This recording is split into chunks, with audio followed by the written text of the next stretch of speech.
ஜஸாகுமுல்லா ஹைரா. நேரம் கருதி அந்த அவரது உரையினை சிற்றுரையாக முடித்துக்கொண்டார். இப்பொழுது டாக்டர் மரீனா தாஹா ரிஃபாய் அவர்களுக்கான கௌரவிப்பு நிகழ்வு மேடையில் வழங்கி வைப்பதற்காக இன்டர்நேஷனல் ஹியூமன் ரைட்ஸ் குளோபல் மிஷனின் உபத்தலைவி திருமதி AR அமீர்கான் அவர்கள் வழங்கி வைக்கின்றார்கள்.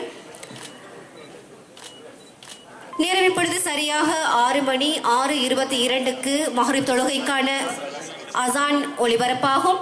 அதற்கு முன் இன்னும் சில நிகழ்வுகள், கிராத் மற்றும் சிறப்பு பயான் ஆகியவை இடம்பெற இருக்கின்றன. அதற்கு முன் நாம் எமது அழைப்பை ஏற்று வந்திருக்கும் முஸ்லிம் விவகார துறைக்கான பொறுப்பு தலைவர் அல்ஹாஜ் அஸ்-சையத் கலாநிதி ஹசன் மௌலானா அல் காதிரி அவர்களது சிற்றுரையினை நிகழ்த்துவதற்காக அவர்களை அன்போடு அழைக்கின்றோம்.